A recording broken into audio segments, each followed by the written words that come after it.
This war between Honduras and El Salvador went down in history as a football war. Although not a serious occasion, it had rather deep roots and serious consequences. Among the reasons is the issue of the state border.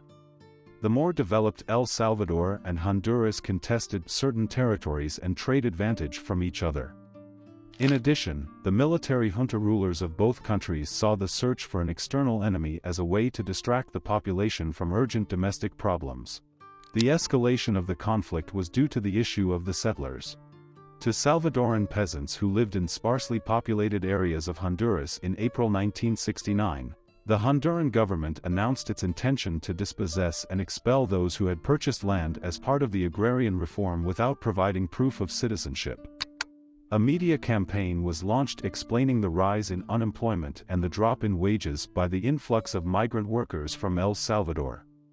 At the end of May 1969, landless migrants began returning to El Salvador from Honduras, dramatically increasing social tensions in the country.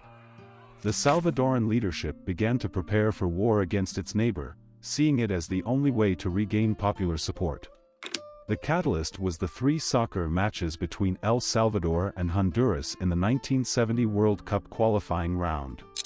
The first game, held in the capital of Honduras June 8, 1969, won the home team with a score of 1-0. After the match, local fans reported numerous attacks by visiting fans to the police. On June 15, the hosts got their revenge by defeating Honduras at the San Salvador Stadium. According to the rules, to determine the winner had to hold a third match, which took place in Mexico City. It was won by the team of El Salvador with a score of 3-2.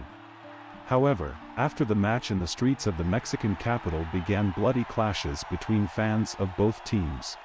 Attacks on Salvadorans began in Honduran territory. On June 20, the government of Honduras protested the abusive behavior of the public at the stadium during a soccer match. June 15, 1969.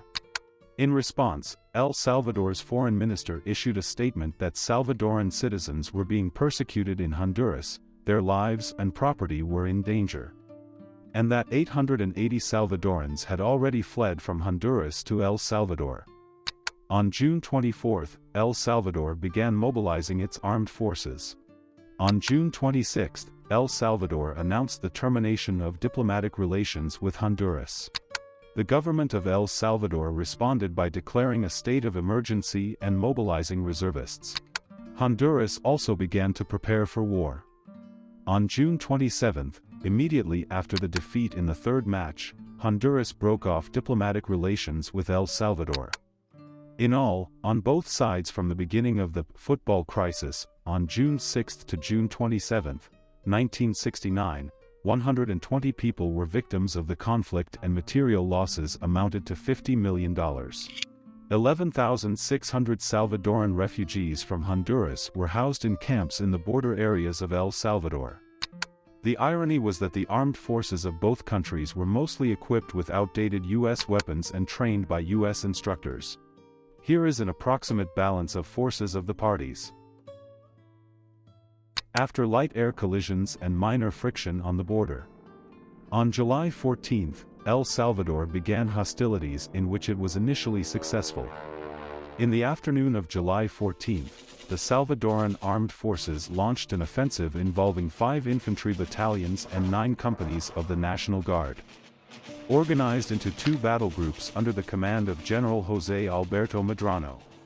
The offensive developed along the main roads connecting the 2 countries. At the same time, the Salvadoran Air Force attacked the Toncontín airfield in Tegucigalpa, the Honduran military concentrations near the border, and targets in the Honduran-owned islands in the Gulf of Fonseca. Their armies were more numerous and better trained. However, the offensive soon stalled, aided by the Honduran Air Force. Their main contribution to the war was the destruction of the oil storages on July 15, depriving the Salvadoran army of the fuel needed for a further offensive. The Salvadoran forces were initially successful in the ground operation. By the evening of July 15, the Salvadoran army, more numerous and better armed than the opposing Honduran army, had advanced 8 kilometers and occupied 2 settlements. On July 15, the Organization of American States, which includes all North and South American countries, called for a ceasefire and the withdrawal of Salvadoran troops from Honduras. At first El Salvador ignored these appeals, demanding that Honduras agree to pay reparations for the attack on Salvadoran citizens and continue the offensive. By July 17, Salvadoran troops had advanced up to 70 kilometers deep into Honduran territory, while fierce fighting continued for the department's capital, Nueva Ocotepeque, located 8 kilometers from the border. There were also air raids and clashes. On July 18, a ceasefire agreement initiated by the Organization of American States was proposed, but the fighting did not fully cease until July 20. Until July 29, El Salvador refused to withdraw troops holding about 400 square kilometers of territory and 10 settlements in the 4 southwestern departments of Honduras. El Salvador demanded that Honduras first agree to pay reparations for attacks on Salvadoran citizens and guarantee the safety of Salvadorans remaining in Honduras. But still, under pressure from the imposition of sanctions by the American states, El Salvador withdrew its troops. No special military innovations during the conflict were not and could not be, but a certain interest for fans of military history.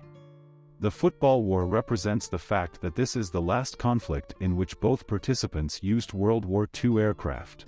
P-51 Mustang, F-4U Corsair, T-28 Trojan and converted DC-3 bombers.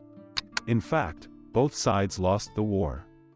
The military costs and destruction in the fighting, border closures, and trade stoppages have hurt the economies of both El Salvador and Honduras. Several thousand people were killed and injured during the war, although different sources give different figures for the total number of victims of the conflict. From 2,000 dead to 6,000 killed and 12,000 wounded. The majority of the victims were civilians. By the way, the team of El Salvador at the World Cup has not succeeded in losing all the matches and took last place in the tournament.